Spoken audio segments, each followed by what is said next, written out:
Listing shut down for FDA 510K or similar. Here's 3 errors that kill your appeal. And you can see this is the dreaded email that a lot of sellers get, where Amazon's AI or a competitor, could be human review, say that your product needs an FDA 510K approval form. It's considered a medical device. Anyway, it's very difficult to get these ones reinstated because the FDA is so strict on Amazon. So Amazon doesn't want to just reinstate it, or else they'll get in trouble, and they don't want that at all. This is an example of a medical device. It's a female external catheter, right? And you can see they're making a lot of money. This one obviously has the potential for it to be an FDA, needs an FDA 510K, and it does have an FDA 510K. So you can understand kind of like what a medical device is. It also matters what the claims are. So if it makes any claims, right? So if it's not a medical device, let's just say it's a tennis ball, and I say this helps with arthritis.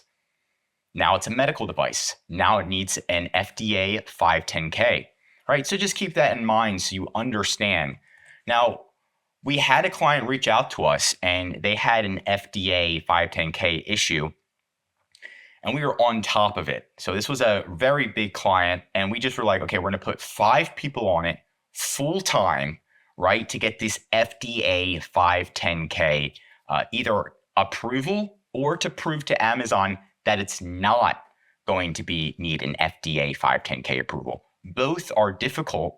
An FDA 510K approval costs more than $100,000. To prove to Amazon that it's not a medical device is a very low cost. It just takes time. So we went with that option, is to make sure the listing doesn't have any medical claims.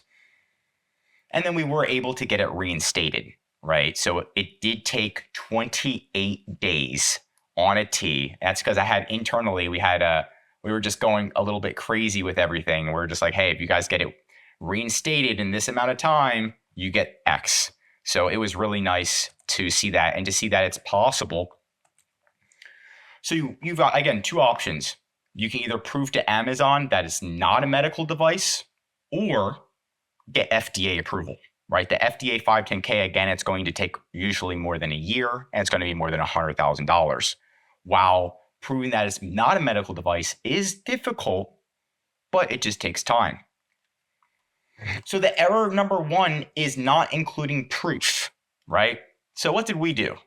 We emailed the FDA, and we called the FDA, and we're like, yo, we've got this tennis ball, right? Is this tennis ball a medical device, right? We're sending them pictures. We're like this, they're like this. They're like, well, no, we're not going to tell. And they're like, fine. If we finally get somebody, right? We start just going through the list, and we're just emailing everybody, the FDA, until somebody says, oh, I don't think it's a medical device. Something like that. They don't have to like fully say it, but it's enough. So we emailed and called the FDA around 3 times per week. We ensured the admin Amazon email was used. So when you're emailing the FDA and you're going to be using it as an appeal, you need to make sure you're using the admin email at the end of the day, like the admin Amazon email, or Amazon's going to be like, I don't know who this is. So here's an example. And they're just like explaining what a medical product is and what it isn't. And then at the bottom of it, they pretty much say it's not a medical device, right? And I was like, ding, ding, ding, golden ticket, right? You just need something from the FDA. And then error number 2, so now we have something from the FDA. We just print this email. So now we have proof, right? Number 2 is not explaining the situation clearly. So if we just have proof, that's nice, but we also have to explain the situation, right? So what we did is we said, hi, Amazon, FDA confirmation via email. The FDA's division, aka DICE, confirms that FDA 510Ks are only for medical devices. So we put a screenshot. According to the FDA's email explanation, the definition of a medical device, and we explain it. Pretty much, this is it. This is the message that got the listing reinstated. We didn't go crazy. We didn't do a crazy appeal, right? Because we know Amazon wouldn't review it. I'm just like, okay, what do we need something?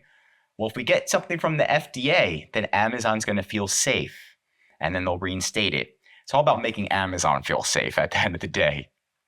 So that's number 2. We got a good explanation. We've got that PDF. Number 3 is not adding the correct attachments, right? So we got the FDA email now. We're going to just print that, put it as a PDF. We got images of the product packaging. So this obviously will come in like a package. You put you show them the package, and the package better not have any medical device claims. If it does, talk to your manufacturer and get a new box made, and then send them that. And say, hey, we talked to our manufacturer. We've got the new box, no medical claims. Here you go. Right? Don't lie to them. Just say, hey, we got the box right here, the new box. Images of instructions. Again, shouldn't have any medical claims.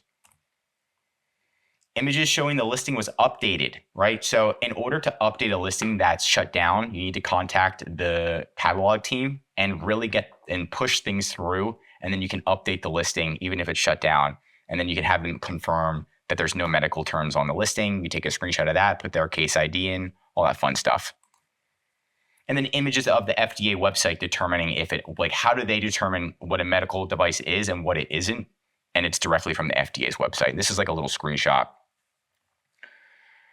And then at the end of the day, that was it. So those are the 3 things: is you need to add the right attachments, you need to get an email from the FDA or a letter, something like that. And then number 3 is making sure that your explanation to Amazon is short and concise. Those are the 3 errors that I've seen on why you're not getting approved to get your FDA listing reinstated.